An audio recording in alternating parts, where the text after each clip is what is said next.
Good afternoon, fans. This is Girl from Mel'S Match Chat, and this is your preview prediction of Backlash 2024. Now, you're wondering, I did say that I was going to go live after SmackDown, but I want to say thank you for the person who did a blow-by-blow of uh, SmackDown tonight, or later on tonight, that it's already done. It's legitimately done. So I want to make sure that you guys know that you will have SmackDown results as of right now. And I want to say thank you to Ringside News for somebody doing this. So I could go to bed by like 8 or 9 o'clock, and I could get actual sleep, and I could actually be gung-ho tomorrow to watch a pay-per-view while I'm in transit to come home because I'm going to go see my son tomorrow. So this is actually helpful to me. So this is just sucky. So I'm not going to stand and waste too much of your time. I'm going to give you the go-home shows of Monday Night Raw and SmackDown. Remember, SmackDown, warning, people, warning, warning, warning, warning, warning. There will be blow-by-blow results for SmackDown. So if you don't want to hear it, then after Monday Night Raw, you can skip this. And then what do you call that? You can watch it later. Or you could say, fuck it, and get yourself 2 extra hours of sleep. Or like, you don't have to worry about the 2 hours that you're going to be able to go do other things. Because it's a Friday night. It's a beautiful evening here in Long Island. And if you want to go out, go out. That would be great. So, yesterday I went live with episode 339 of the podcast. Because of obvious reasons for today. So tomorrow, right after Backlash, I'm going live with the review, and there you go. Also, because of my birthday, I have company coming over for the weekend, so I'm not going to be able to do that. So I'm going to go live pretty much early in the morning on Thursday. And then I'm going to be celebrating my birthday, which is the next day. So I have company coming in, and I don't want to be on here for like 2 or 3 hours. I want to be able to enjoy my company for my birthday and Mother's Day weekend. So speaking of all that, I know what you could get me if you want to send me anything. I'm going to be posting my PayPal account. I'm going to try to get the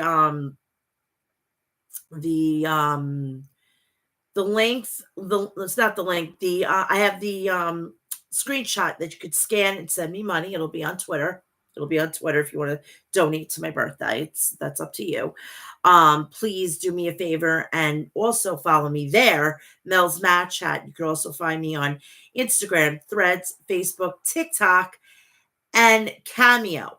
All Mel'S Match Chat. The only one that's not Mel'S Match Chat is my Snapchat, which is Real Mel'S Match Chat. So you can go follow me all there. You're going to see my birthday weekend. You're going to see, leading up to me being 42. And, I'm going to be celebrating my birthday. So there was another thing. Please do me a favor. Please go check out the people over at Maestro Classics at maestroclassics.com. Visit their website for all your beard essential. Now, I don't know if moms have beards, whatever the case may be. You can get it for your mother. You can get it for anybody. I'm not a judgy type person. But also Father's Day is coming up, graduations, confirmations, the whole 9. And if you know a guy that has a beard and you want to get them really great products, go check out them, maestroclassics.com. Also, please, now this is for the men or the women now. If you are dying of thirst and you want to murder your thirst, go check out liquiddeath.com and get all your artillery to murder your thirst. You have spring water, unflavored salsa water, flavored salsa water, iced tea, and sports packs. So you could turn any drink into a sports drink. So get all your artillery at liquiddeath.com. Now, if you're a coffee aficionado like I am, so good. Do yourself a favor and please go check out Death Wish Coffee at deathwishcoffee.com. Sample the world's strongest coffee with the lowest acidic rate. Also, please do me a favor. Also, go check out the merch. You can make a basket and it'll be perfect for moms, dads, even graduates when they're going off to college. Don't they gonna need like K cups and like coffee accessories to set up their dorm? You got a one-stop shop. They're big into coffee and they're going to need this coffee to get through their first set of exams. And I'm not joking. And that goes also for the high schooler too. When they're going into high school, they're going to need Death Wish coffee. They don't have a dark roast, they have a medium roast, they have all roast, they even have I think they actually have pumpkin all year round. So these kids, go get that. And they have really righteous merch. Don't you want to walk into first day of class with a nice cool t-shirt to talk about? Give it to me. Yes, in droves. So go check them out. Deathwishcoffee.com. House of Glory. House of Glory is doing some big motherfucking things, and they are doing it this weekend because they are celebrating Cinco de Mayo. Cinco de Mayo is a holiday in Mexico. I'm not sure the remnants behind it, but it's a big holiday, and I could ask my fellow Latino, he from Chicago, Eggert, about that whole situation because I'm really real. I don't want to Google it. I'd rather ask him. He'll tell it to me in a layman's terms so I don't get confused. And he's from Chicago. Love him to death. Love him to death. You can actually go and let me give you his handle. Let me get his handle on Twitter. Please go follow him. And he's probably going to kill me because it's Lizard King, LIZARDKING, another G, 3, and go follow him. Go follow him.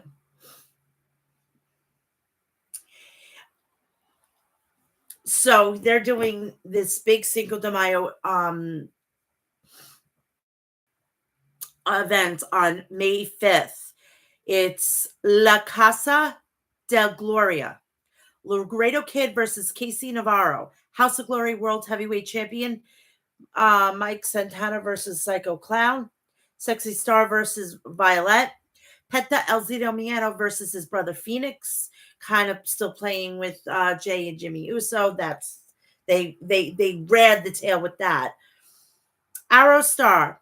Charles Mason versus Jay Lyon. Arez Dos del Informado. Infamudo. He was formerly known as Dragov in Lucha Underground. And AEW's Daniel Garcia will be making his House of Glory debut. So go get your tickets on hogwrestling.net. And if you can't watch it, please check it out on Thriller TV, which was it was formerly known as Fight. Some other dates to be looking down the pike. May 24th, The War Within. Ken Broadway challenges AJ Francis, also known as Top Dollar, to a 3-on-3 match. Matt Riddle and Gringo Loco. Saturday, May 25th, Boston. Mustafa Ali, Mike Santana, Alex Price, and Sami Callihan will be there. Then we have Mike Santana has just announced on June 8th, Mike Santana Puerto Rican weekend, and because the 9th is the Puerto Rican Day Parade, whoopa! Little boricua and a little bit of rice and beans, the benin, the plantanos, all that. Oh, that is where my pride is gonna fucking go crazy. I'm Puerto Rican descent, as you could tell. The dark hair, this is bottled. This is all bottled. This is all bottled. I I'm very proud to be Puerto Rican, and it brings a tear to my eye that, we get this one day, and I'm proud of it. And I am very into my Puerto Rican heritage. My grandmother is from San Juan, Puerto Rico, and I want to actually go on my honeymoon there when I get married. So it's a really great place. It's cheap, and that I have people that live down there. I have mi familia. I have a lot of family down there. So where else would I want to go? The scenery is amazing. The you know the culture is amazing. The food. I'm gonna have to go on a months long starvation diet because I'm not going to stop eating while I'm down there. You send me there, I'm going to be 1,500 pounds without a doubt, without a doubt. So I have to, not eat if I go down there. And let me tell you, you put me down there, forget it. It's going to be like crazy with all the food down there. And it's just it feels a sense of home for me. Even though I've never been there, when I get there, it's going to be probably so overwhelming for me to be there because of my heritage. I'm very proud to be Puerto Rican. I'm very proud to be Irish. I'm very proud to be Italian, and I'm proud to be German. And for to have this is an amazing thing. Just seeing the flag and the music and the smell of the food, it's overwhelming. And I hope that you can go and support Puerto Rican heritage because it's really good. It's really good. So if you want to get to any of these dates, go check out hogwrestling.net. Now, I'm going to get right into Monday Night Raw's go home show. Then I'm going to go to SmackDown. Remember, I'm going to give you a warning right before I get into SmackDown's go home show. It is a blow by blow. And I want to say thank you to Ringside News for doing the blow by blow. And I appreciate this because then I could go to sleep a little early. Fantastic. So I just want to make sure that you guys are aware. Warning, there will be a massive amount of spoilers. But if you haven't seen, if you are watching this later on, then just go through. And what I'm going to do is I'm going to wave when I am, so you could go and just continue. I'm going to wave like when I get to the SmackDown. So if you are trying to stop and watch it up to here and then watch SmackDown, you'll have a place that you can stop and you'll know. So I'm going to wave right after Monday Night Raw. Please also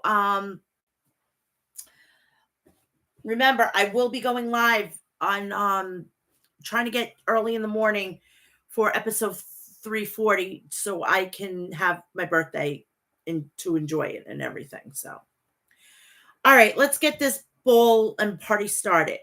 Monday Night Raw. Monday Night Raw was the go home show of Backlash. And Monday Night Raw the lineup was the 2024 WWE Draft Night 2. 6-man tag team match. Main event Jey Uso, Ricochet, and Andrade versus the Judgment Day, Finn Balor, JD McDonough, and the WWE World Heavyweight Champion Damian Priest. CM Punk makes his return. WWE United States Champion Logan Paul makes his return. WWE Women's World Champion Becky Lynch makes her first appearance as champion. And somewhere in fucking Florida, fucking Rhea Ripley wants to throw a fucking goddamn shoe or a chancla at the fucking TV. Yeah, before we get started on that actually did not make sense. So you're going to put a woman that just faced the champion in a match to potentially be champion. She should have never been in it in the first place. She had her opportunity. Or smart, smart. I have an idea. She could have been put into a match since she was the last person to to face the champion, and then whoever won the battle royal. At least it would have built something. And it could have been put on Backlash. But what do I know? I haven't only been watching this fucking product since I'm 3 months old, and I'm 41 now. At this time, the next time I say my age in the future, I'll be 42. I am not happy about that. Anyway.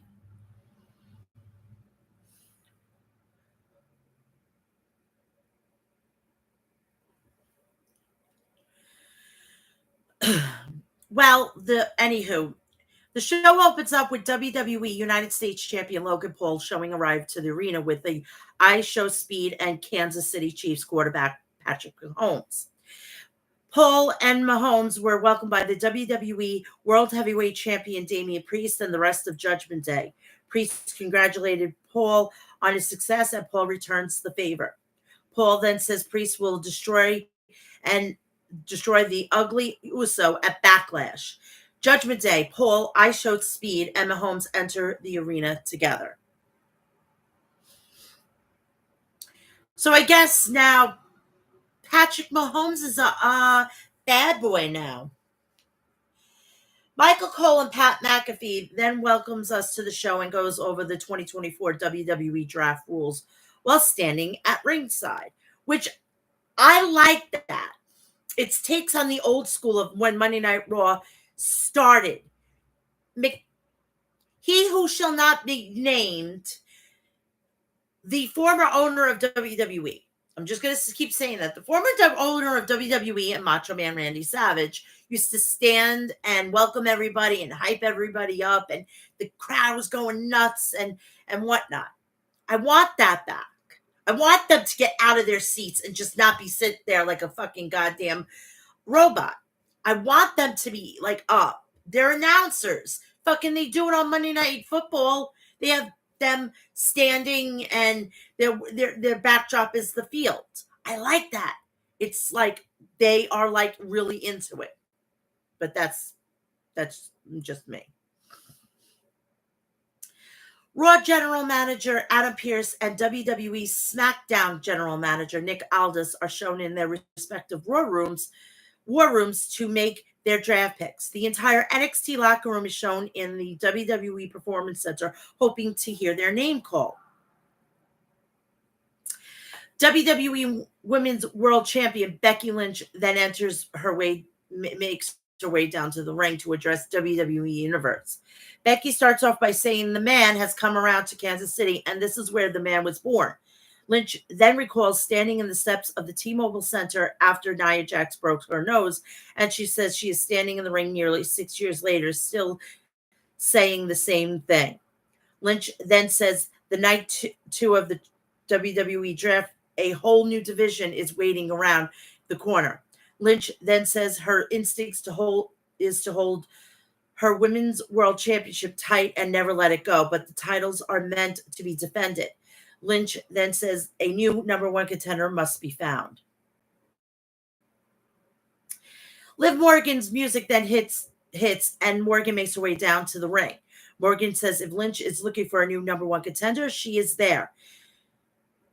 Morgan then says the last thing she wanted was for Lynch to hand her a title opportunity, but she feels, though, that Lynch owes her one. Morgan then says the only reason Lynch is champion is because of what she did and what Lynch couldn't do.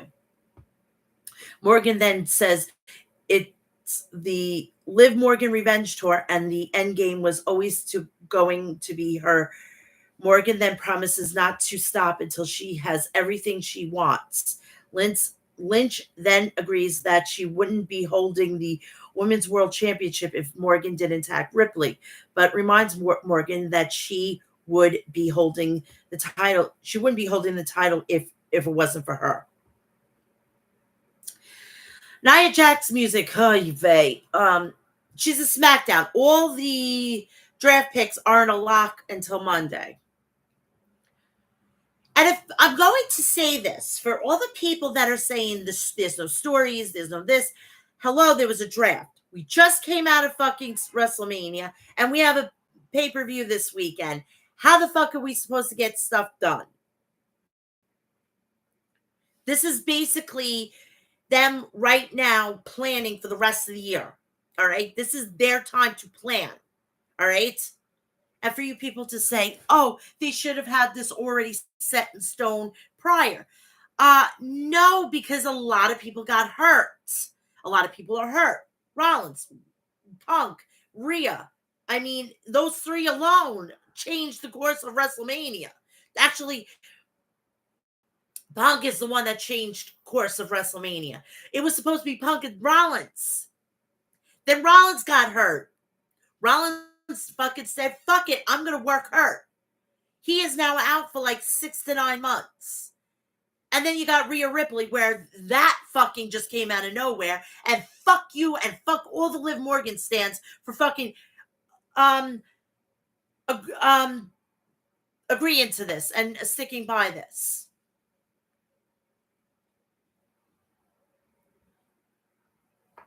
You don't understand what she did. You do not understand what she did. She was reckless. There was no reason to fucking do that either. There was no reason to attack her that way. The safe route would have went right after Dominic. Because then it would have been psychological. Now she's out. We don't know when the fuck she's coming back. And now we're going to have to deal with, hopefully, between Becky and Liv, because both of them are transitional champions, okay? Because Liv Morgan will get the title, but she's going to have it for a very short time because she can't cut a promo, and nobody's going to want to do fucking press with her. She doesn't do press properly.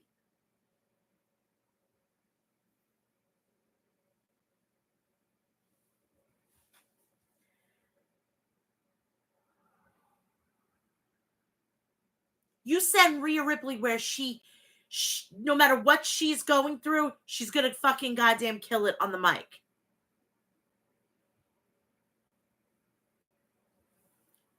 You know what? I'm on the Liv Morgan Revenge Tour. You know what? Like, oh my, watch me. I mean, come on. For Christ's sakes, I'd rather listen to Nia Jax. And that says a lot, because I'm not a Nia Jax fan, but Jesus Christ, she is better than Liv Morgan. She has greatly improved, which I am thrilled about. I am so happy that she improved. She wasn't brought back in vain. She was brought back for a reason. And she's going to be on SmackDown. She's going to probably end up getting the Women's Championship after this whole situation. Speaking of Nia Jax, let's move on. And Jax makes her way down to the ring. Jax says she dominated both Lynch and Morgan in the Battle Royal last week. And while she should be the new champion, they teamed up to make sure she wasn't. That's the whole point of a fucking Battle Royal, you dumb asshole. Common sense here. Jackson then says since it's her last night on Raw tonight before she leaves for SmackDown, she's taking one other thing with her. Morgan then hits Jax with a dropkick and sends crashing off the apron. Morgan then tells Jax that she accepts the number 1 contenders match challenge she was about to issue to her. Main event: Jey Uso, WWE Intercontinental Champion Sami Zayn, and Bronson Reed were shown arriving to the arena.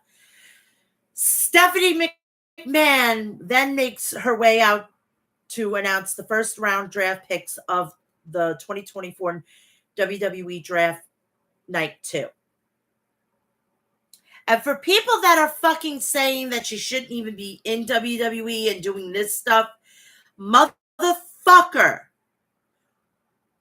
what she knows or doesn't know has no bearings of what her father has done. She may have known, but what the fuck was she supposed to do? At the time of whatever was happening, he was the fucking owner. And she was working for him. She was trying to provide for her 3 children and not live on her daddy's dime.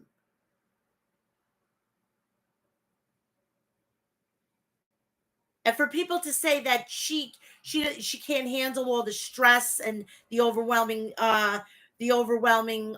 duties of being back in the office, motherfucker. So you mean to tell me that she can't be a mother? She can't be a fucking goddamn executive. She can't be fucking running that company with her husband, where she desperately deserves to be there. I'm going to remind you that the fucking former owner wanted her to do an incest angle because he didn't want fucking goddamn nobody to know that his precious little princess was married to Triple H. But that's okay. So whatever that has happened, whatever she had to endure when she was growing up and working for that son of a bitch, she is now where she rightfully belongs. She is the queen in WWE. Triple H is the king. But now, since the former owner is no longer there, she is now the goddess. Sorry, Alexa Bliss fans, but she is now the goddess. And Triple H is the god of WWE. I'm so happy she's back.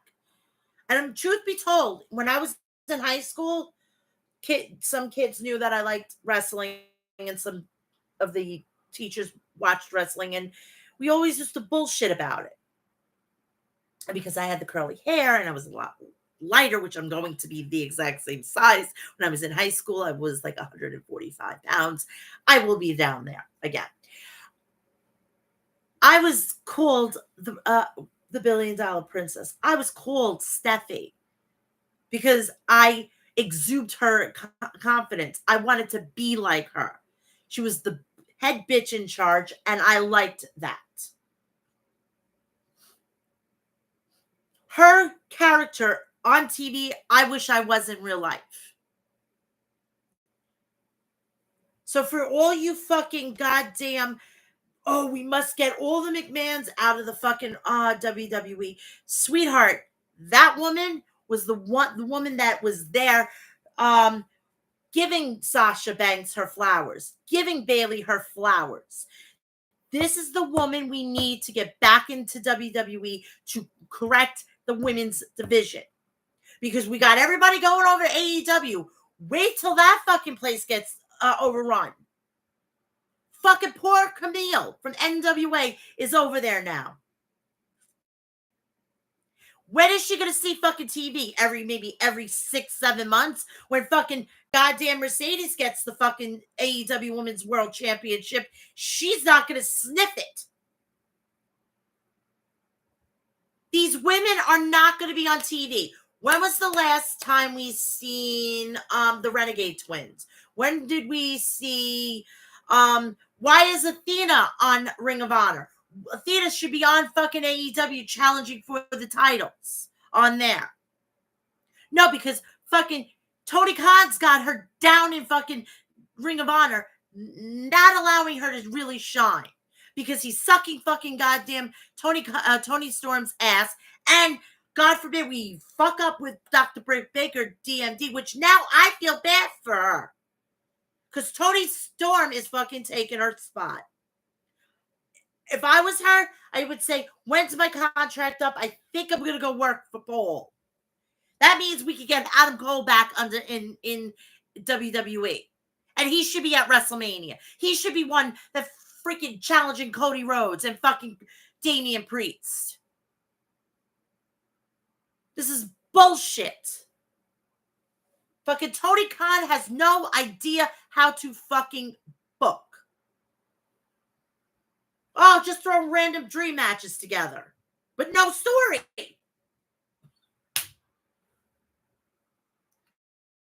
We have to reach half the time. Like, oh, you pin me here and you pin me here, and then I deserve a title. A la fucking Christian Cage.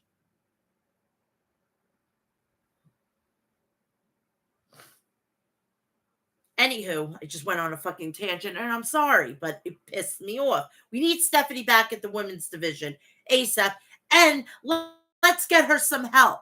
Let's put fucking goddamn Medusa, and let's put Bull Nakano, the two fucking goddamn goats in the world of professional wrestling.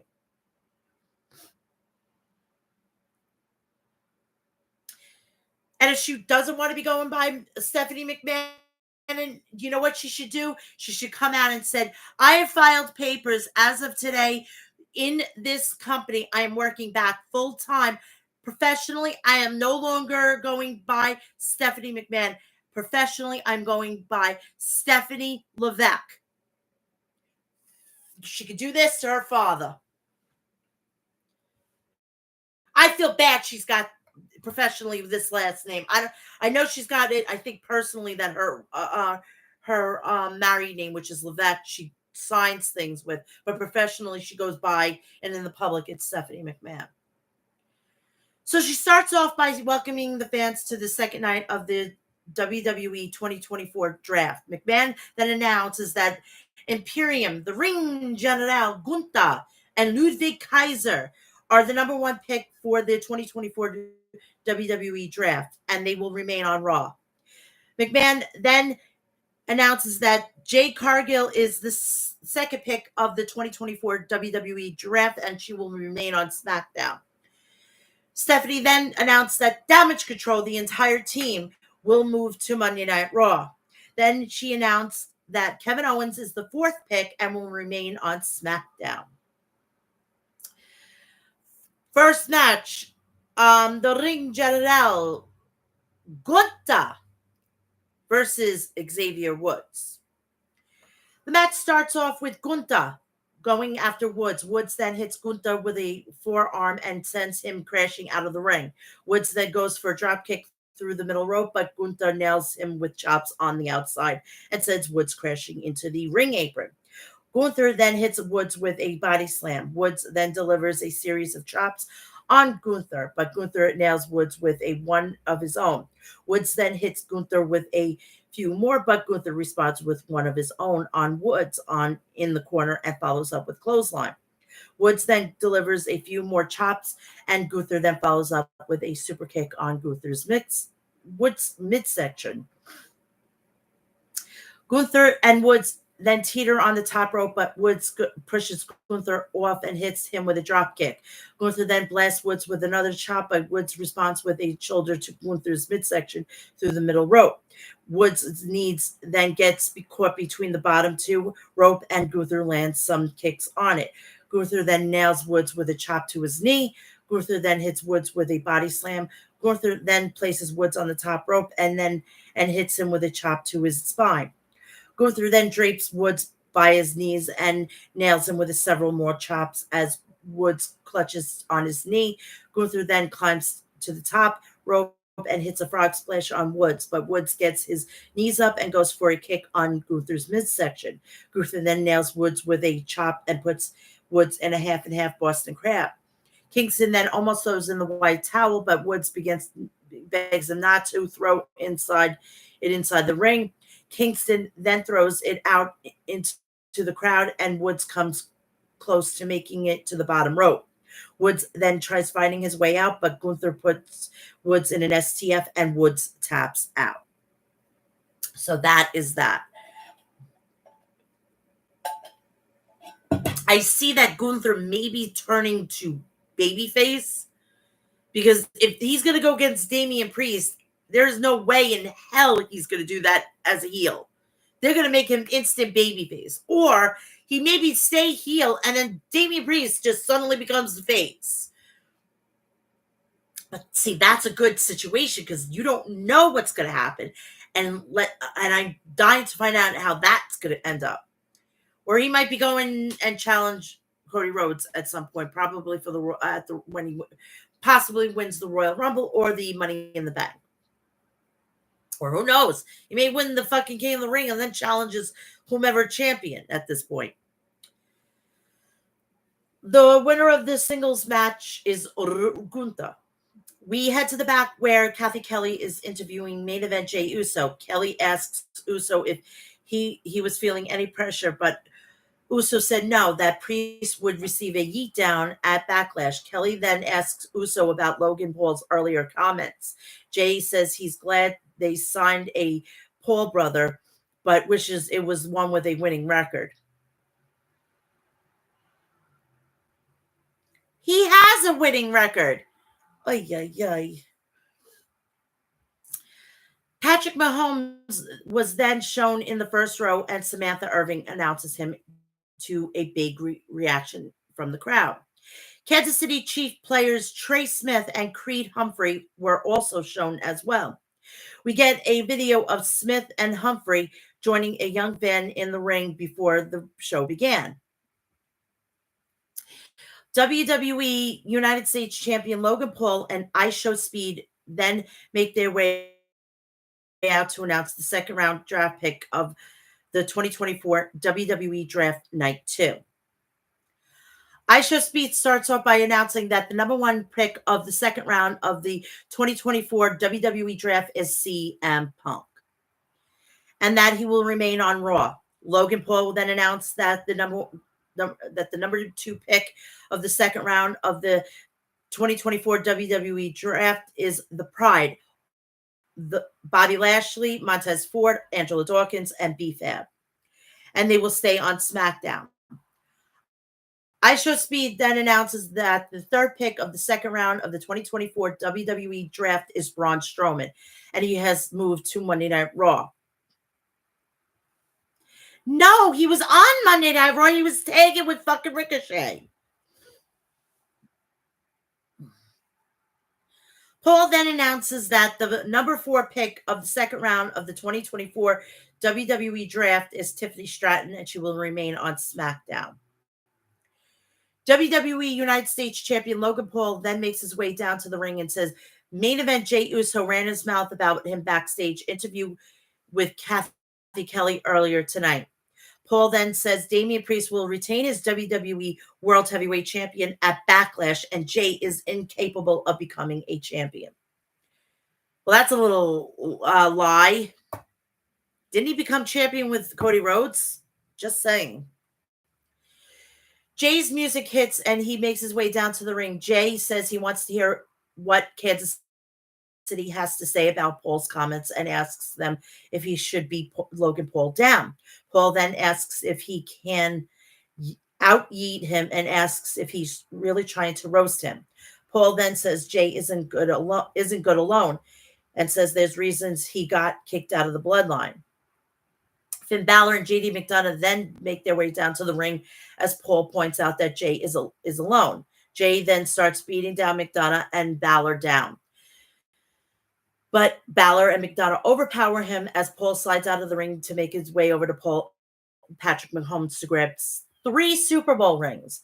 Paul then slides back in the ring. McDonough holds Jey in place. Paul then looks to nail Jey with the rings, but Jey moves out of the way, and Paul ends up hitting McDonough instead. Balor and Paul then look to double team Jey, but Braun Strowman's music hits and Strowman makes his way down to the ring. Paul then slides out of the ring. Strowman hits a choke slam on Balor. Paul then retreats through the crowd, and Strowman confronts Mahomes and a couple of Kansas City Chief teammates.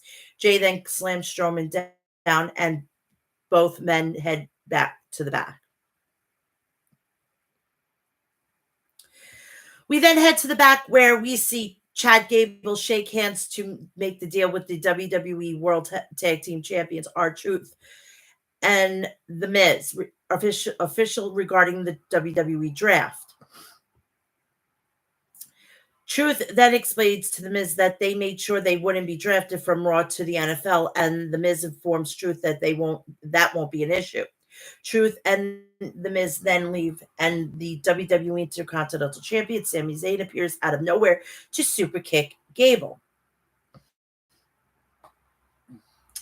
We then see Kathy Kelly ask WWE Hall of Famer Booker T for his thoughts on the draft so far. Booker says he likes the picks of Cargill and Punk. Drew McIntyre then shows up behind Booker. McIntyre then asks Booker if he thinks it makes sense for a guy who had one match this year before getting injured to get drafted over a guy who won the world title at WrestleMania. Booker then asks McIntyre, where's that title now? McIntyre then says he knew Booker back in the day, and he knows that Booker really felt about Punk. McIntyre then tells Booker that he has changed. And truthfully, he's changed. You could see it on his face.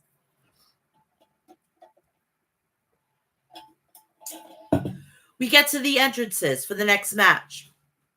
Intercontinental Championship match, Sami Zayn versus Bronson Reed. The match starts off with Zayn hitting some chops on Reed, but Reed responds with a headbutt on Zayn. Reed then lands some hands on Zayn, but Zayn sends Reed out of the ring. Zayn then nails Reed with a kick, then hits him with an Aussie moonsault off the ropes. Zayn then gets Reed back inside the ring and then climbs up to the top rope, goes for a crossbody. Reed then catches Zayn and sends him crashing into the top turnbuckle. Reed then hits Zayn with a slam and a running senton. Zayn then looks to fly off the ropes, but Reed catches him and hits him with a choke slam. Reed then hits Zayn with a buckle bomb in the corner that follows up with a sit-out power bomb in the middle of the ring. Both men then end up in the outside of the ring, and Reed hits Zayn with a flying shoulder tackle off the apron. Reed then sends Zayn back in the ring, then follows him. Zayn then hits Reed with a haluva kick, but soon as he gets in the ring and goes for a pin, Chad Gable breaks up the pin attempt with a German suplex, and the referee calls for the bell. And it was a DQ, and Zayn picks up that win. After the match, Gable continues to beat down Zayn and puts him in an ankle lock. Another referee makes his way down to the ring to get Gable off Zayn, but Reed hits Zayn with a tsunami. Gable then grabs the Intercontinental Championship and looks to hold it up, but Reed gets Gable up on his shoulders and hits him with a Death Valley driver, and Reed then grabs the Intercontinental Championship and holds it up. WWE Hall of Famers, APA, JBL, and Ron Simmons then make their way out to announce the third round draft picks of the 2024 WWE Draft, Night 2. JBL starts off by announcing that the LWO WWE Hall of Famer Rey Mysterio, Carlito Cruz del Toro, Joaquin Wilde, Dragon Lee, and Zelina is the number one pick of the third round of the 2024 WWE Draft. And they will be moving over to Raw. I loved what JBL said. Oh, he is a deadbeat dad to Rey Mysterio. Mwah. Starting to have a little respect for you, Mr. Layfield.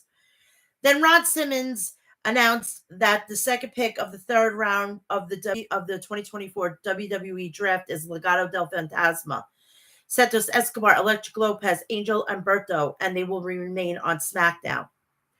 JBL then announces the third pick of the third round of the 2024 WWE Draft is Drew McIntyre, and that he will remain on Raw. Duh! Wherever CM Punk was going, Drew McIntyre was not far behind.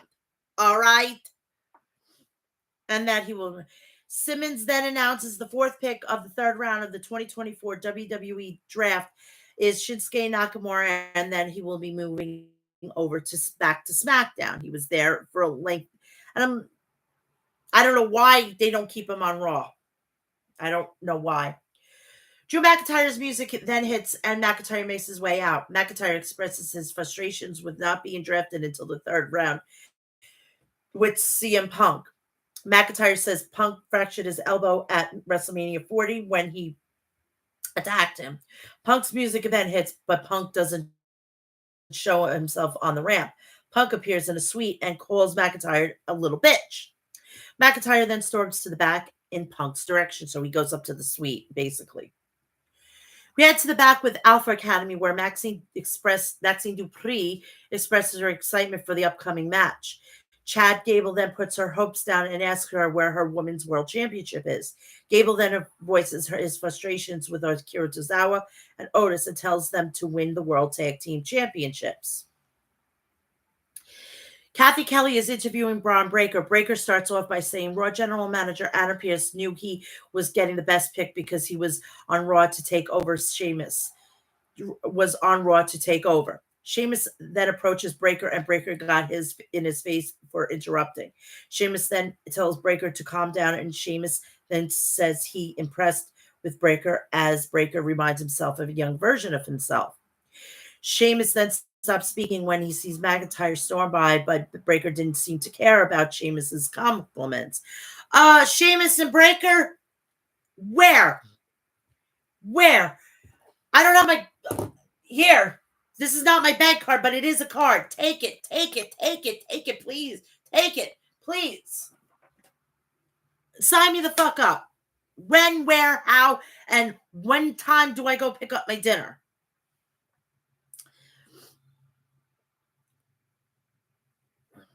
We get to the entrances for the next match. Candice LeRae versus Maxine Dupree. The match starts off with Dupree sending LeRae head repeatedly crashing into the mat. Dupree then hits LeRae with a kick and a fisherman suplex. Then follows up with a bulldog and reverse caterpillar. LeRae then goes for an enziguri, but Dupree avoids it and puts LeRae in an ankle lock. Hartwell then nails Niall on the outside, allowing LeRae to take the advantage and blindside Dupree. LeRae then delivers a kick on Dupree's jaw and follows up with a wicked stepmother for the win. So LeRae picks up the win, and we head back to where Kathy Kelly is interviewing the LWO. WWE Hall of Famer Rey Mysterio starts by telling Kelly that the group had mixed emotions, but they're excited to be on Raw. Rey then says he has unfinished business with Carlito. Dirty Dominic Mysterio then shows up to mock the LWO and then tells them that Judgment Day runs Raw. Rey then says that is funny that given Dominic hasn't been drafted yet. Rey then asks Dominic, "What's on your lip, Dirty Sanchez?" It's a derogatory name, and I think it's got to do with feces at this point. So I think what Vince still is in the company at this point. Dominic backs away and says, "You're lucky I'm not cleared." We see the Scottish Warrior, or the Scottish Psychopath, Drew McIntyre storm around the arena looking for CM Punk in his suite. Someone then points McIntyre in the right direction, but McIntyre finds an autographed picture of Punk. Punk music appears on the ramp. Punk then grabs the mic and says he wants to keep it brief. Punk starts off by saying he would normally ask McIntyre if he has his attention, but McIntyre is already giving him all his attention. Punk then says he prayed for McIntyre to get injured after McIntyre did the same thing when he tore his tricep. But he was drafted before McIntyre because he's simple economics. Punk then says he is the best in the ring and on commentary, and losers hope and pray for things to happen. Punk then says winners make things happen, and when he is medically cleared, he will make McIntyre's life a living hell. And I think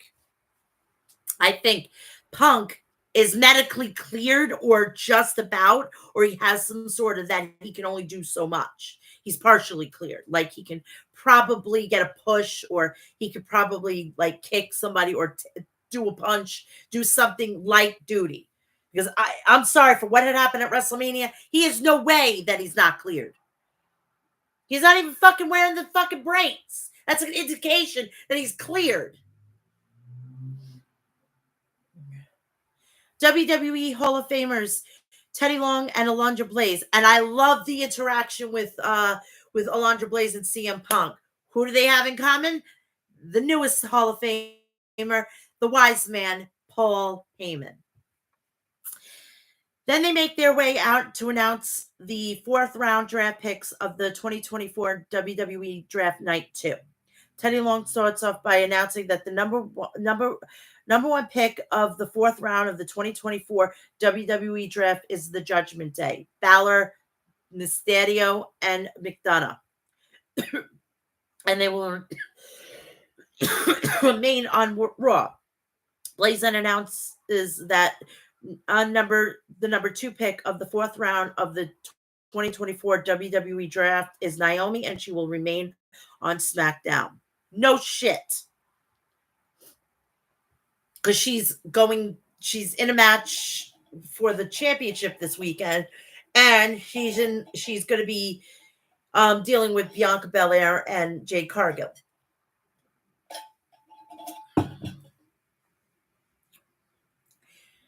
Long then announces the 3rd pick of the 4th round of the 2024 WWE Draft is Ilya Dragunov from NXT, and he will be called up to Monday Night Raw. Blaze then announces that the number four pick of the 4th round of the 2024 WWE Draft is Chelsea Green and Piper Niven. That will be moving over to SmackDown.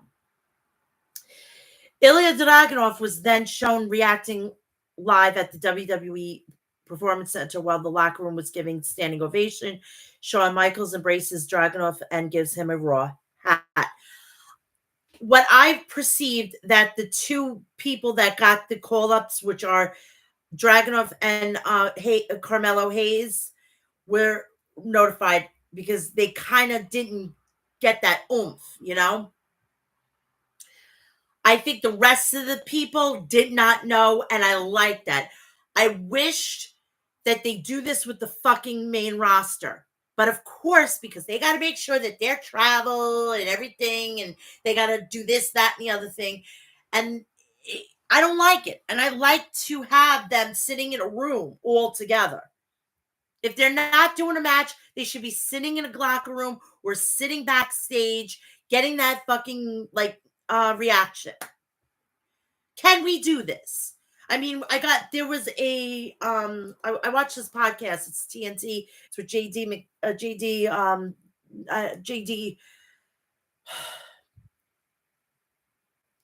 from NY, from NY. JD from New York. And they were saying that Thursday night, go live on Peacock, go at the Performance Center, and fucking legitimately have a draft. You have a 3-hour fucking block, and then you can have this. And then if you want to, you can do introductions, maybe trades on Friday and Monday. Pay me.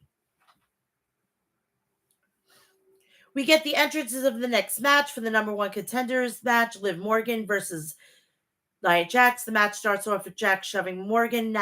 Jax then sends Morgan across the ring and hits her with a splash in the corner. Jax then sends Morgan across the ring once again. Morgan then hits Jax with a few kicks and an enziguri. Then follows up with a drop kick and a second one on Jax's spine. Morgan then continues wearing Jax down in the corner, but Jax blasts Morgan and hits her with a stomp. Jax then goes for a annihilator, but Morgan trips her and looks to fly from under the bottom rope. Jax then catches Morgan and sends her face bouncing into the announce desk. As we see Tiffany Stratton watching the action from the crowd, Jax then wears Morgan down with a submission hold. Morgan then escapes and sends Jax crashing into the ring post, shoulder first, then follows up with a drop kick and repeatedly sends Jax head bouncing off the ring post. Morgan then climbs to the top, but Jax trips her and sends her with a Samoan drop. Morgan then sends Jax into the middle turnbuckle face first, then follows her spine.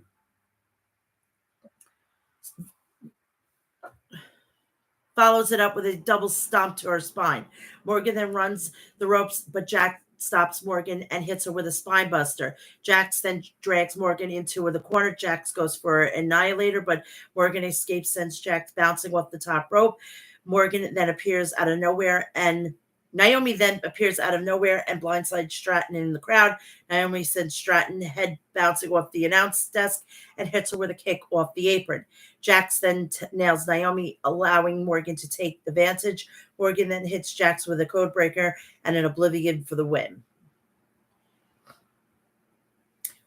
Remember when I said she was going to get a title shot right after WrestleMania?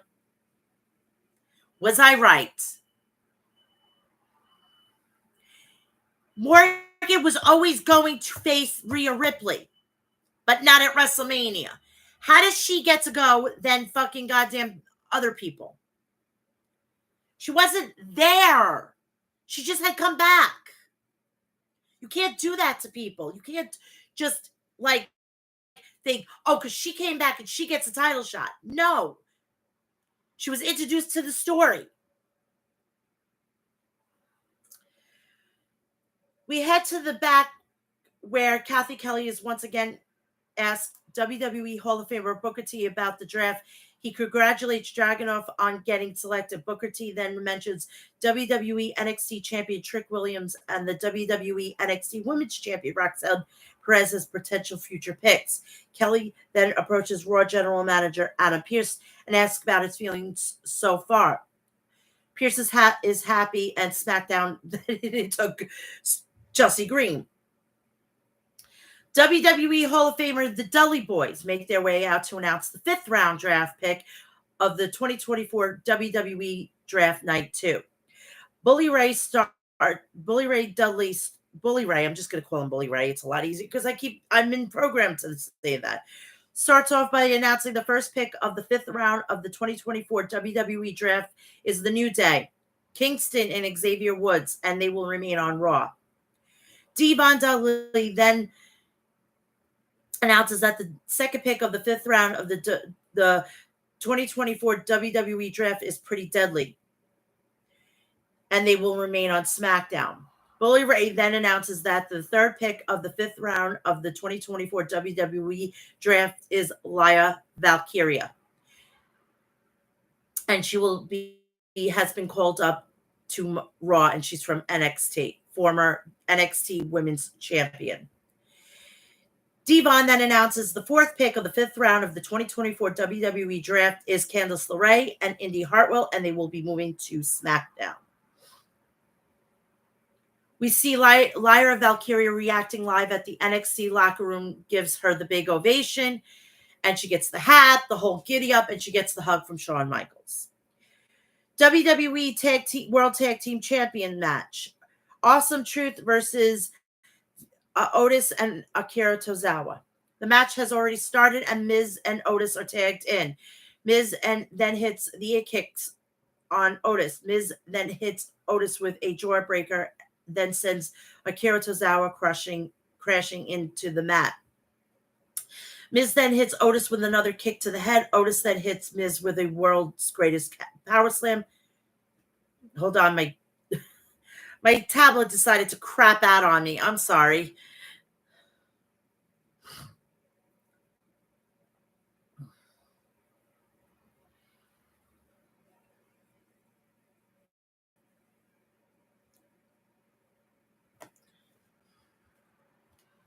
Goes to the beginning of my notes.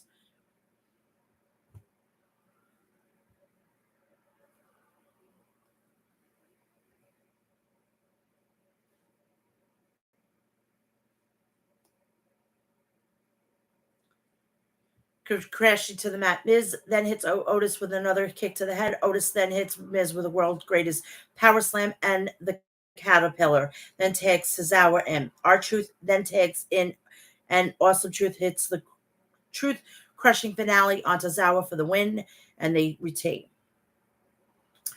We then head to the back where Dominic Mysterio is clearly annoyed that the Judgment Day only got selected the 4th round. Priest says they shouldn't be surprised. Priest then tells them to stick to the plan and get it done tonight in their match. Raw General Manager Adam Pearce and SmackDown General Manager Nick Aldis then make their way out to announce the 6th and final round pick of the 2024 WWE Draft Night 2.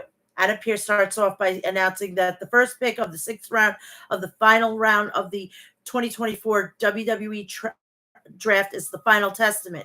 Cross, Razor, Akam, WWE Hall of Famer Paul Ellering, and Scarlett will be moving to Raw. Aldis then announces that the second pick of the sixth round and the final round of the 2024 WWE draft is DIY. Gargano and Tommaso Ciampa are moving to SmackDown. Pierce then announced the third pick of the sixth and final round of the 2024 WWE draft is Bronson Reed, and then he will remain on Raw. Aldis then announces that the last pick of the sixth and final round is of the 2024 draft is Blair Davenport, and she's heading to SmackDown, and she's from NXT, and she's fucking amazing. Blair Davenport was shown look completely shocked, and the NXT locker room gave her an ovation, and then shown that Davenport's scouting report mentioned that she described as a gothic charisma meets cold-hearted fury. McAfee then seems baffled by the gothic charisma, and Cole quickly moves on. She's now Paige. We don't need you, Saraya. You are a fake-ass bitch. You got the tits, you got the lips, you got the fucking facelift. The only thing fake is on my body is my hair. I have to. I have grays up the ass. You're what, less than 30? Give me a break. Fake, fake, fake, fake ass bitch. Six-man team match. Main event, Jey Uso, Ricochet, and Andrade versus the Judgment Day. Finn Balor, JD McDonough, and WWE World Heavyweight Champion Damian Priest. The match starts off with Andrade and Balor. Balor nails Andrade with his shoulders on Andrade's midsection. Balor then sends Andrade into the ropes, but Andrade poses. Andrade then sends Balor and interviewing McDonough out of the ring. Then tags in Ricochet. Ricochet and Andrade then hit double clotheslines on Priest and sends him out of the ring and follows it up with a double tope suicida. Balor and McDonough before Jay hits a tope suicida of his own on Priest. Priest then hits Ricochet with a broken arrow and goes for a pin. Ricochet kicks out, and Priest then hits Ricochet with a kick. Priest then hits spinning right hands on Ricochet and follows it up with a kick on Jay on the apron. Andrade then tries to interfere, but the referee stops him. Balor and McDonough then take the advantage and beat Ricochet down in the corner. McDonough then tags in and hits a moonsault on Ricochet. Balor then tags back in and hits a backbreaker on Ricochet before Priest hits a leg drop on Ricochet as Balor holds him in place. Balor and Jay are now tagged in, and Jay delivers some strikes on Balor. Jay then hits Balor with an open palm strike and follow up with an open palm strike on Priest on the apron. Jay then climbs to the top and hits the Uso splash on Balor, then goes for a pin. McDonough then breaks up the pinfall, and Andrade takes him down. Priest then hits Andrade and Ricochet and tags in. Priest then hits Jay with a clothesline, but Jay responds him with a Samoan drop and climbs to the top. Dominic then jumps up in the apron and distracts the referee. Priest then looks to chokeslam Jay off the apron, but McDonough pushes him. Priest then yells at McDonough, and Jay hits a super kick on both of them. Jay then hits a spear on Balor and follows up with an Uso splash for the win, and that means Uso is not going to win. After the match, Priest holds up his World Heavyweight Championship and stares at Jay down as the show comes to a close. Now that's the end of Raw. Warning, I'm going to wave my hands like I did at the beginning. This is going to be where you could stop, watch SmackDown, and then come back to me, or continue on, whatever you're doing. If you haven't watched SmackDown, here's your SmackDown report. And then I'm going to give you my picks, and I'm getting out of here. Because, oh my God, I went for an hour. Jesus Christ.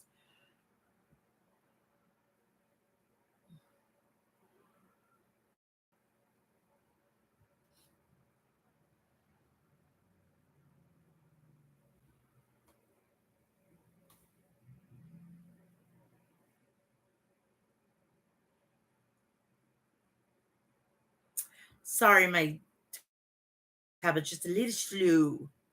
Please, while you're here, please like, share, and subscribe. Turn on the bell for all notifications so when I go live, upload a video, or do a short, you will know about it.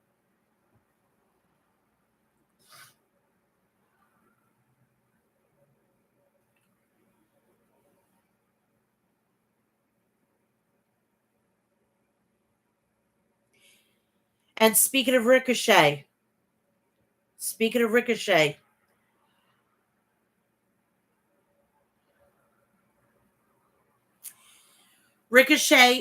you have been watching, Ricochet is now the new Speed champion. I think this is going to be their new version of the Cruiserweight Championship. I don't know, but bring back the Cruiserweight. That title could be going all over the place.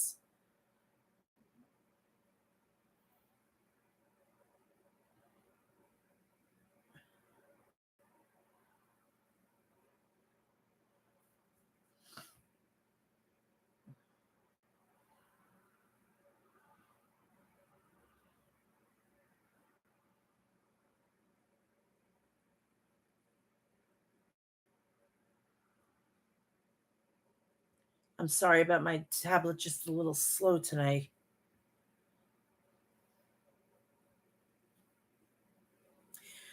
So I want to thank Steve Carrier for making this report. It helps me. Thank you, Steve. So these are the spoilers. Remember, spoilers. This is the entire show, people. I like to go to bed at a decent hour. Because I got to get up at 3:30 in the morning. So you're getting this, and you're gonna get my picks, and I'm getting out of here.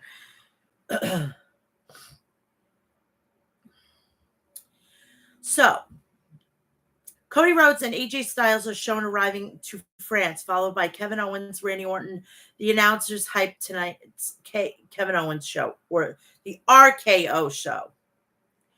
So we have Bayley, Bianca Belair, Jade Cargill, and Naomi versus Tiffany Stratton, Dakota Kai, Kairi Sane, and Asuka. Damage Control. This is their last match on the brand.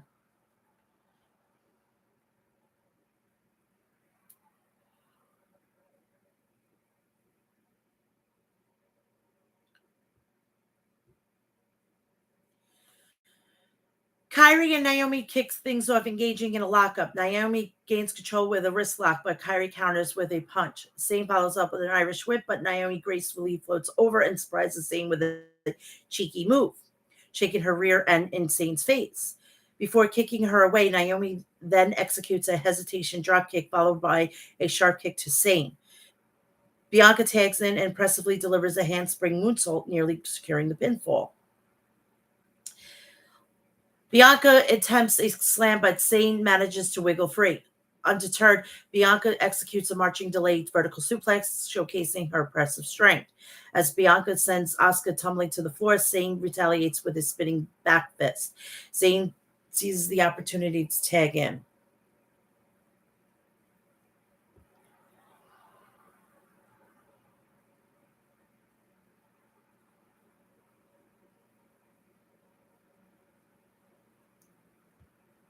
Sorry.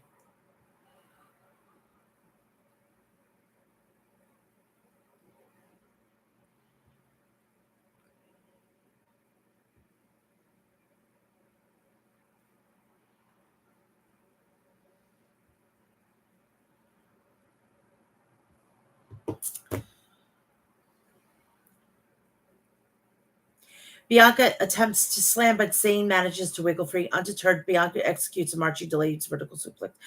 As Bianca sends Asuka tumbling to the floor, Sane retaliates with a spinning back fist. Bayley seizes the opportunity to tag in, and Bianca lands a kick on Sane's before exchanging some heated words with Bayley. As Asuka pulls Bianca to the floor, Tiffany enters the ring and delivers a powerful spinebuster to Bayley as we go to commercial. As we return from break, Bayley cleverly blocks a double suplex attempt by Asuka and Sane. Asuka follows up with a shoulder knee strike. Sane adds a knee, and Asuka finishes the combo with a kick, nearly scoring a pinfall. Tiffany enters the fray choking Bayley against the ropes. Dakota tags in, landing series of kicks on Bailey. Zayn tags in, tags back in, and setting up Asuka on the turnbuckle for Bailey to inadvertently collide with a Asuka rear end. Asuka goes for the pin, getting a near fall. Tiffany takes charge, whipping Bailey across the ring before executing a back handspring elbow in the corner, followed up by a snapmare into a cartwheel for an Alabama slam. Also earning a near fall, Tiffany continues her assault with barrage of strikes, but Bailey fights back with a punch of her own. Tiffany responds with a forearm and a kick combination, then take out Jade from the apron before sending Bailey crashing into Naomi, knocking her off the apron as well. Bailey manages to counter with a Saito suplex, leaving both competitors down in the ring, catching their breath after the intense exchange. Reluctantly, Bianca Belair contemplates tagging in, but Jade, present on the apron, prompts her to make the move. Jade wastes no time, delivering thunderous bicycle kicks followed by a choke slam and a Uranagi backbreaker. She then targets Dakota with a splash and powerful powerbomb in a show of strength. Jade slams Bianca onto Dakota, but Zayn intervenes, breaking up the pinfall attempt. Asuka strikes Jade with a dropkick. Naomi counters with a Bubba Bomb on Asuka, and Tiffany kicks Naomi. Bailey enters the fray with a belly suplex on Tiffany, only to be met with a scorpion kick from Dakota Kai. Bianca definitely dodges Dakota's kick and retaliates her signature move, the KOD, securing the 3 count for her team. So Bianca, Jade, Bailey, and Naomi pick up the win. Kayla Braxton catches up with Jade Cargill, Bianca Belair backstage, querying them about their upcoming tag team title match tomorrow. Jade exudes confidence, stating that they're fully prepared for the challenge ahead. Bianca chimes in, expressing her eagerness for closure. She recounts the long-standing rivalry with Damage Control, emphasizing that victory will be the end of their feud once and for all. As the feud unfolds, Naomi and Bailey enter the room, causing Bianca to become a bit flustered. Sensing her partner unease, Jade steps in to reassure Bianca, offering calming presence amidst the tension. Nick Aldis approaches Carmelo Hayes, urging him to make a strong impression.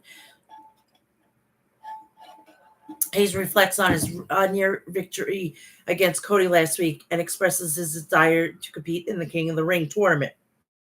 They will be somehow announcing this stuff from now until Monday. So keep abreast of this whole situation. Bobby Lashley enters the scene, offering congratulations to Hayes for being drafted to SmackDown and for his match against Cody. He extends supportive hand and tells Hayes to reach out if he needs assistance. I think he's doing well on his own. Hayes appreciates the gesture feels, but confidence last week's match. Lashley, however, reminds him of his loss and advises him to ensure his opportunity counts. In response, Hayes questions when Lashley last seized his opportunity, prompting a warning from the former champion about showing respect. Tyler Bate and Pete Dunne versus Akam and Razor from the Final Testament. Dunne and Akam kick things off with Akam swiftly sending Dunne to the outside as Akam positions himself on the apron. By the way, Catch Republic are going to Raw. They were in the supplemental draft after Raw. Back in the ring, Dunne delivers a series of drop kicks to Akam, but powerful competitors remain on his feet. Dunne attempts his Kimura, but Akam catches him. Tyler Bate tags in, and he and Dunne work together to pummel Akam into the corner. Bate charges in with a running European uppercut, followed by another, but Akam counters with a devastating clothesline that sends Bate flipping when he tries for a third. Razor then enters the fray, unleashing a barrage of punches on Bate. Razor sets up for a suplex, but Tyler Bate counters with knees to the head, blocking the move and regaining his footing. Bate unleashes a fury of punches before attempting a suplex of his own, but struggles to lift the powerhouse Razor. In a swift move, Razor goes for a suplex, but Bate cleverly turns it into a sleeper hold. Bate Dunn, Pete Dunne tags in and sends to the turnbuckle, delivering a double stomp to Razor's arm. Bate follows up with a drop kick, sending Razor tumbling to the outside. Dunn then dispatches Akam over the top rope, seizing the opportunity. Bate leaps from the turnbuckle with a senton Akam and Razor. As Bate springboards back into the ring, Akam catches him on the shoulders and executes a running Death Valley driver into the turnbuckles. The action heats up as intensity of the match intensifies, prompting a break as we head into commercial break. As we return from the commercial break, Razor executes a punishing side slam on Bate, while Akam follows up with a boot to the face, earning a near fall. Akam continues his assault by repeatedly slamming Bate's head into the mat. Razor takes advantage of Bate's weakness state, tagging in and applying a relentless bear hug, squeezing the air out of Bate and wearing down him further. The Authors of Pain demonstrate their dominance, keeping Bate firmly in their grasp as they look to assert their authority in the ring. Bate manages to create some space with a well-timed dropkick, but Akam quickly intervenes, preventing Bate from making the tag. Bate fights back with a series of punches, eventually stunning Akam with a rebound clothesline, leaving both competitors down on the mat. Sensing an opportunity, Dunn tags in and launches into action, delivering the enziguri to Akam and a kick to send Razor to the outside. Dunn ruthlessly stomps on Akam and hands before landing a dropkick and following it up with a moonsault off the apron.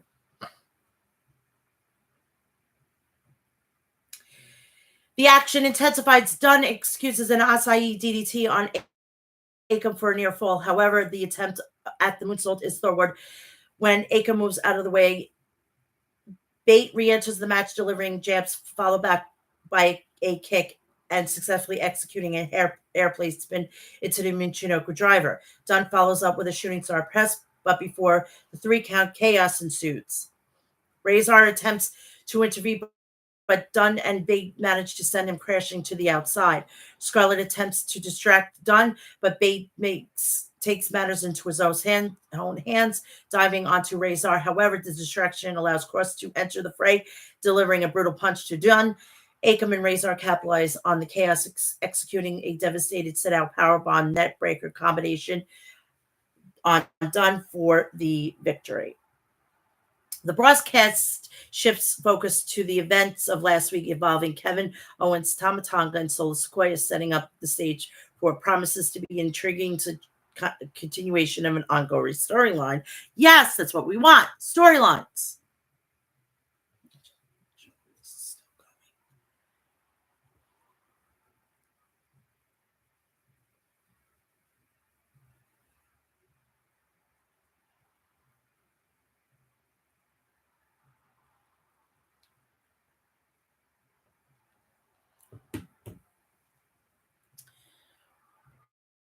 Nick Aldis confronts Paul Heyman, questioning the denial of his request regarding Kevin Owens and Randy Orton involvement in the upcoming match at Backlash. Paul coolly responds, stating that he washed his hands of the situation. Whatever consequences arises is now Nick's responsibility. Nick probes further, questioning if Paul's action are the behest of the tribal chief, Roman Reigns. Paul dismisses the notion, stating that the decision lies solely with Nick. Nick, sensing something's amiss, asks Paul if he truly is in charge. Paul responds cryptically, revealing that he's communicated with Roman. He hasn't communicated with Roman since WrestleMania.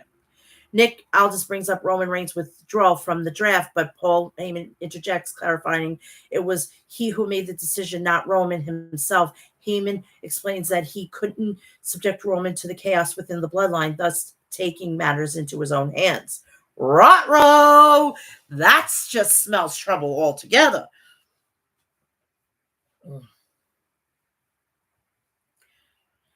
Paul emphasizes the severity of the situation, expressing concern for Kevin Owens and Randy Orton's safety in tomorrow's match. Nick's purpose solution suggests that Paul can use his influence to persuade Kevin and Randy to abstain from the match. He is purpose doing so on upcoming RKO show.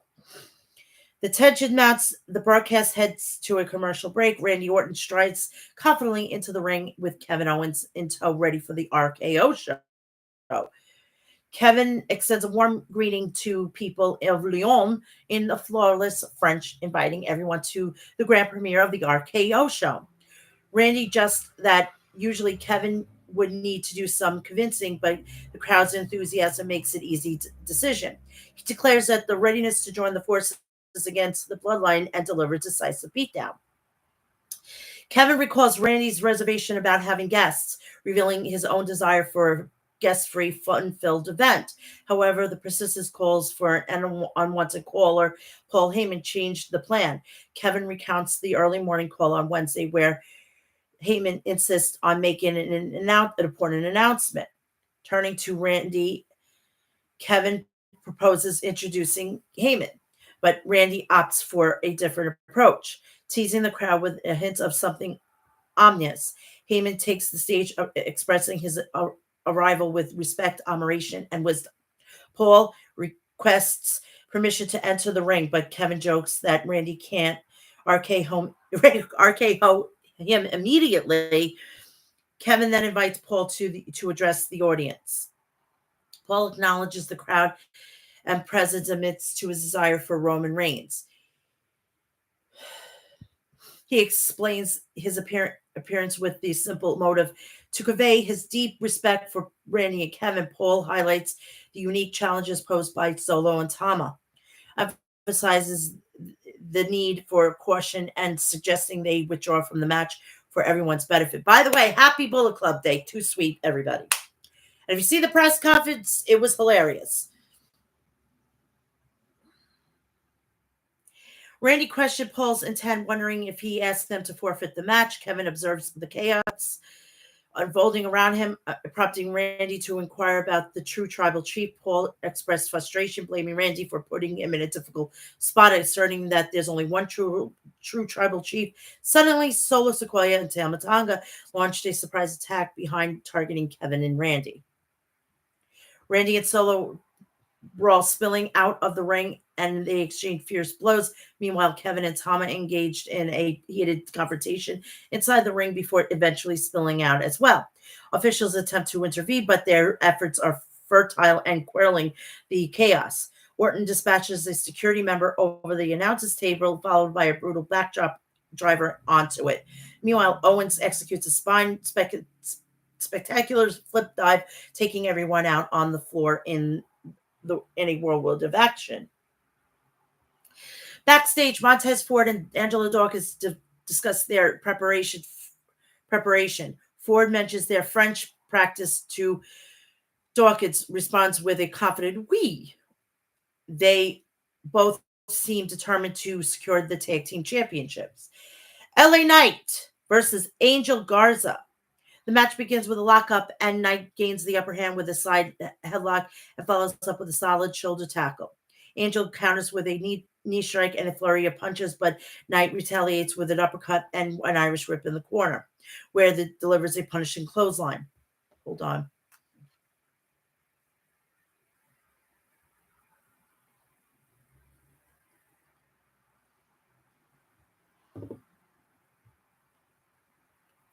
Angel counters with a knee strike and a flurry of punches, but Knight retaliates with an uppercut and an Irish whip in the corner, where he delivers a punishing clothesline. Knight executes a swinging neckbreaker, forcing Angel out of the ring.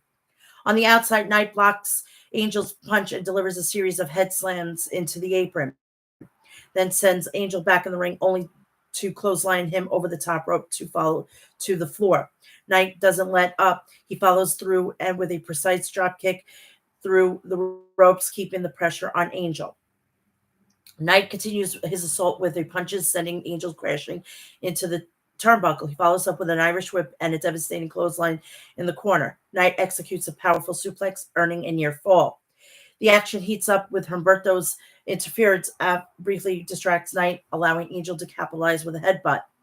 However, Knight quickly regains control, dodging clotheslines and delivering a flying clothesline of his own. He proceeds to punish Angel in the corner with a running knee strike, followed up with a power slam and a precise elbow drop. Knight sets up with signature move with a BFT billionaire's face turn, but Humberto distracted momentarily disrupts his momentum. However, Knight refocuses and manages to hit the BFT, securing the 3 count and the victory. Knight grabs the mic, signaling his intentions to address the audience. He acknowledges that the familiar rhetoric of the claiming ownership of the ring, but he asserts that he won't resort to cliches. Instead, he vows to make the ring his own, especially now that he enters the King of the Ring tournament. Before he could finish, Santos Escobar interrupts, sarcastically commenting Knight's perchin and verbosity. Santos warns Knight that while he's busy talking, Escobar will be busy winning. Knight responds jokingly he couldn't hear Santos over the crowd chants, "You suck." He taunts Escobar, suggesting that he's done talking, that when the real action begins. Knight warns Escobar that once he steps into the ring with him, he realizes whose game it truly is. As we revisit the shocking revelation of Carlito's attack on Dragon Lee before WrestleMania, Byron Saxton catches up with Carlito to get some answers. So we're going to get some fucking answers with this. Byron asks Carlito why he targeted Dragon Lee. Carlito explains after the way he's being away from WWE so long, he was eager for another WrestleMania moment, especially alongside his family. When Rey Mysterio issues the challenge, Carlito assumes that he'd be the chosen. However, Rey's decision to pick Dragon Lee, who is in Carlito's eyes, is a newcomer, struck him unfair. True. Carlito emphasizes that it wasn't personal. He simply felt slighted in by the selection. Before Carlito can elaborate further, Dragon Lee launches a sudden attack, prompting security to intervene. Amidst the chaos, Carlito manages to slip away. Further confrontation with Dragon Lee. Tag Team Championship match. Street Profits versus A-Town Down Under. Theory lands punches on Dawkins, followed by Waller attack on Ford. Waller enters the ring and delivers a punch to Dawkins, who retaliates with a back elbow.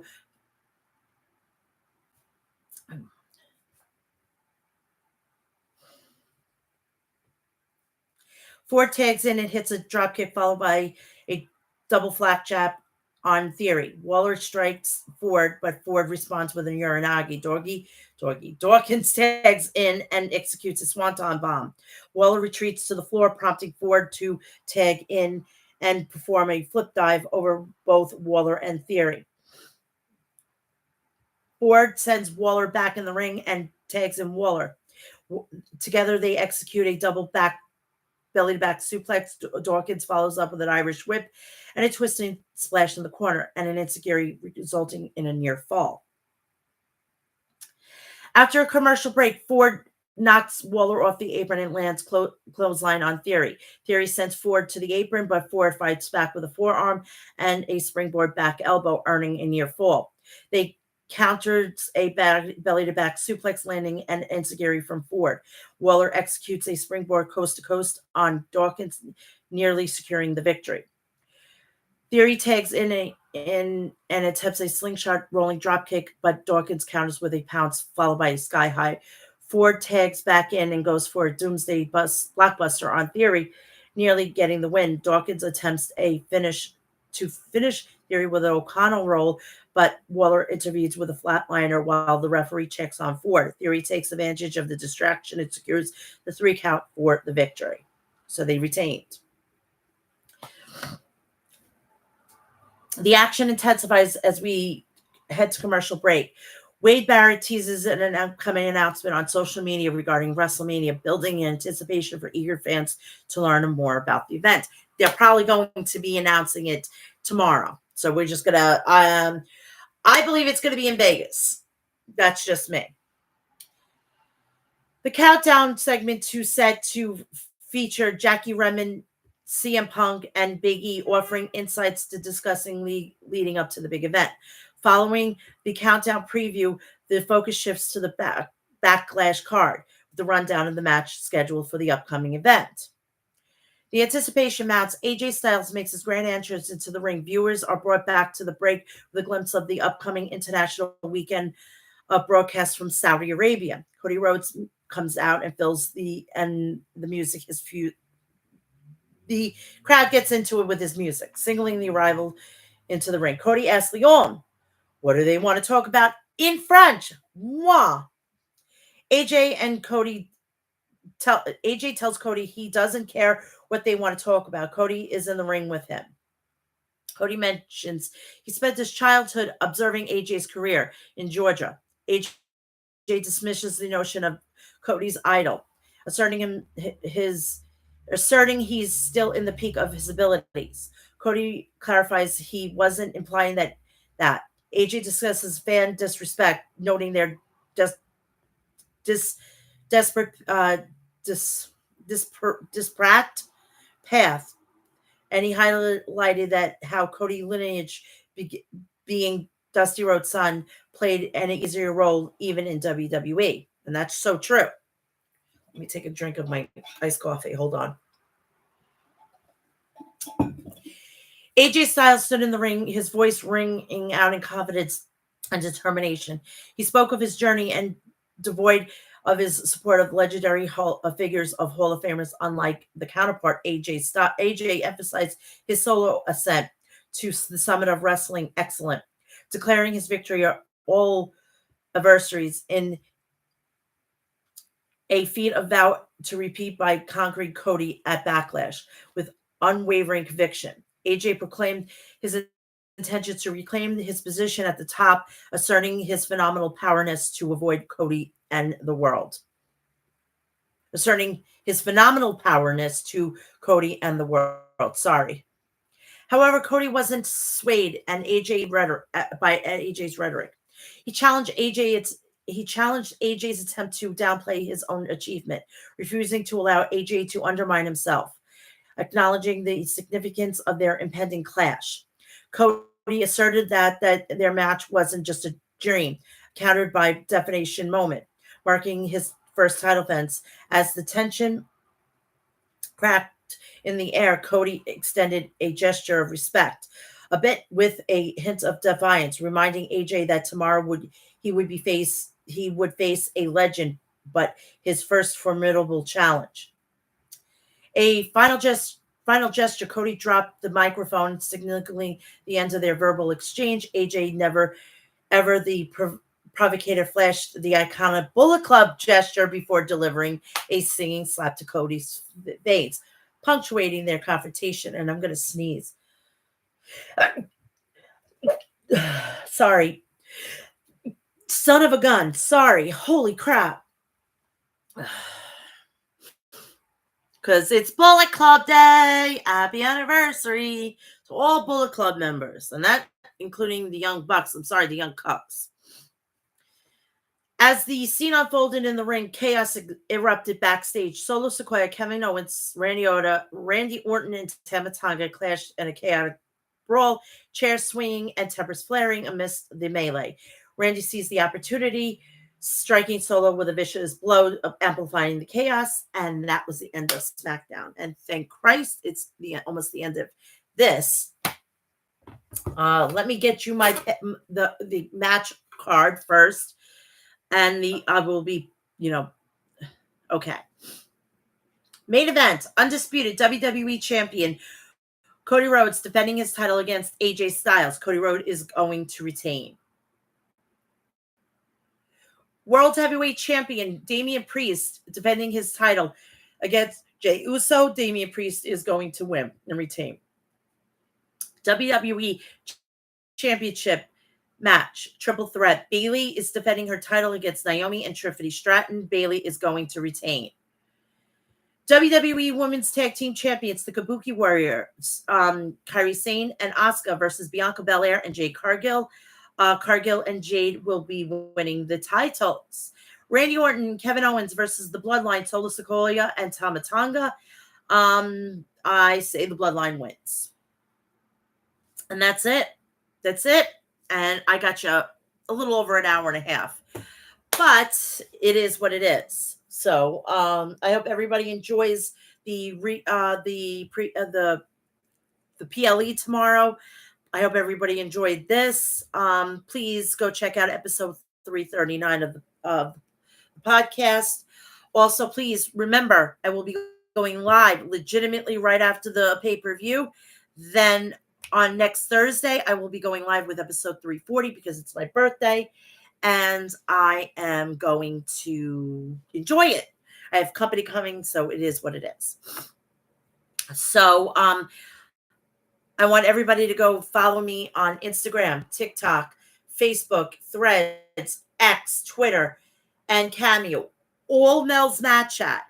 Please also follow me on Snapchat, which is Real Mel's Mat Chat. Also, please go check out Maestro Classics at maestroclassics.com. Go check out Liquid Death at liquiddeath.com. Go check out Death Wish Coffee at deathwishcoffee.com. And please go check out HOG Wrestling at hogwrestling.net. Go and check out their next event and get all the rest of the events. Please have a great weekend and enjoy Cinco de Mayo. Please drive safely. Please take an Uber or a Lyft. Have a great weekend, and I'll see you tomorrow for the review of Backlash from France. Check you later, all. Bye.